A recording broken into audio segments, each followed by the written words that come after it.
Ruto went there, and there's hospital. They're going to build hospital worth 2 billion. The biggest hospital.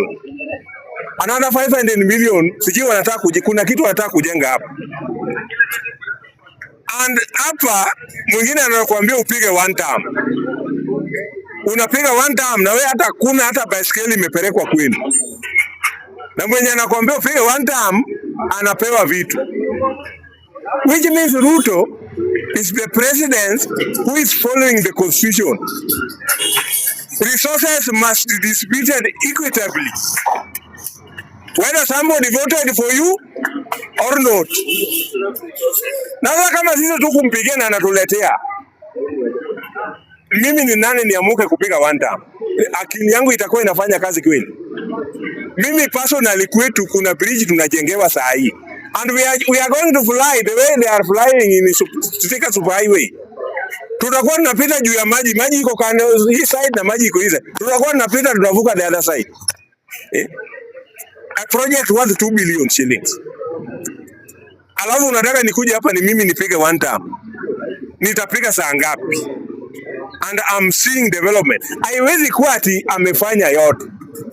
And Ruto has only 4 years in power. Na kama 4 years ameshafanya haya yote, akimaliza 10. In fact, according to me, in fact the constitution should be even changed.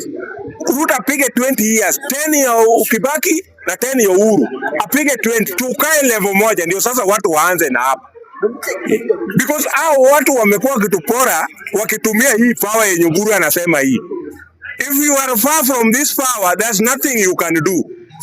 So if Oburu is bargaining about this power, we should back Oburu to push for this power. And for us to get this power, let's forget our brothers. My brother Yoga was saying that deputy president, hiyo ndio lazima tupate. Alieta alisema hapa, Ruto knows whoever is going to choose as his deputy. Because those people, they are not going to vote in Ruto. Ufanye nini, hawatapigia Ruto kura. And Ruto knows that. So mtu akijipiga siji ati Ruto kuna kura anataka huko. Forget about that. Anajua where is going to put that deputy president. And we as Luos, na Western people, we should look for such things that can help our people. Hii DP post ni moja tu. Hizi CSS post ni mingi. Tukipewa 2 ama 3, walowe wapewe 4, watu wakosu wapewe 3. Those are the things that will help our community. Sio hii maneno ya deputy president. Because according to me, we've had so many deputy president. Wamalo alikuwa. Wamulwe mwenye ako hapa niambie Wamalo aliusaidia na nini akiwa deputy president. Tumekuwa na Kalonzo. Kalonzo alipitia katikati 207. Wakamba alisaidia Wakamba na nini na hiyo post. Si bado ndiye sahihi anasema ndiye anaenda kuwafanyia. So according to me, we should not put pressure on William Ruto to give us this post. And yet we know the areas that we should tackle. We should retain this post of CS Mbadi, Opiyo Wandayi, na atuongeze zingine yenye naweza tupea maendeleo. These parastals, we should get so many posts in this parastals so that our people can get jobs. Wale wako kwa ofisi, and this one must go to our secretary. I don't know how they are being called. This PSS. Oluga. Angalia vile watu wetu tuko Luos, we have so many doctors wenye hawana kazi. Look for these doctors. Make sure that these people get employment.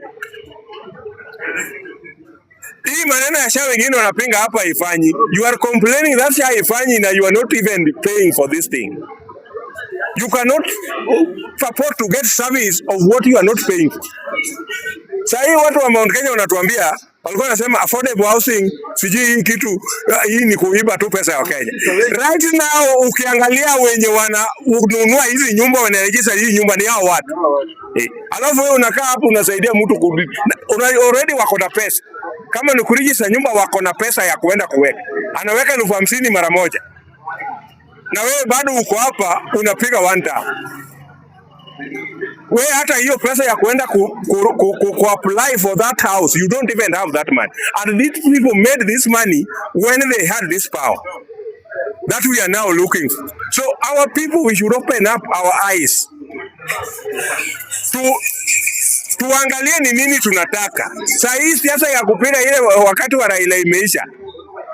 And kwa wale bado wanafikiria ati tutawafuata tu vile tulikuwa tunafuata Raila, sisi Raila ndio tulikuwa tunajua. Wenye wanakuja saa hii, we don't know about you.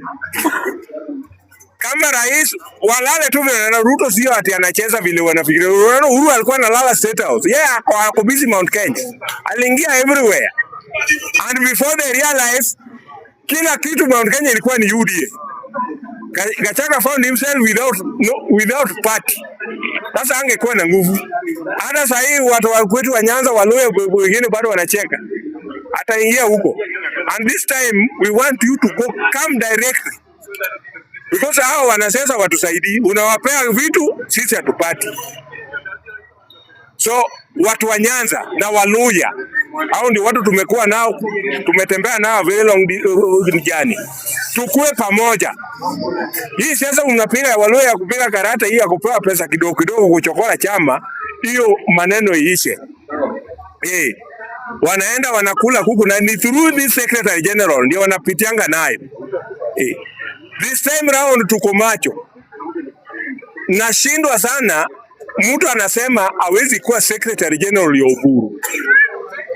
Huwezi kuwa Secretary General na unaenda kotini unachagua malawyers kwenda kukutetea kuwa Secretary General. Kitu cha kwanza, Sifuna, mtu kama Sifuna.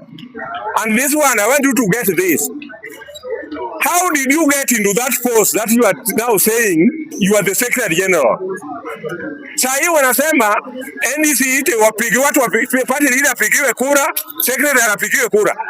Nani alikupigia kura wewe Sifuna ukuwe Secretary General? Ni chama gani hiyo kura ilipigwa wapi? Alikuja tu akavamia, akaenda akatoa Babu Kovizi na akaingia. Now he wants us to use the rule of law. Akae pale. You cannot be a Secretary General na unasema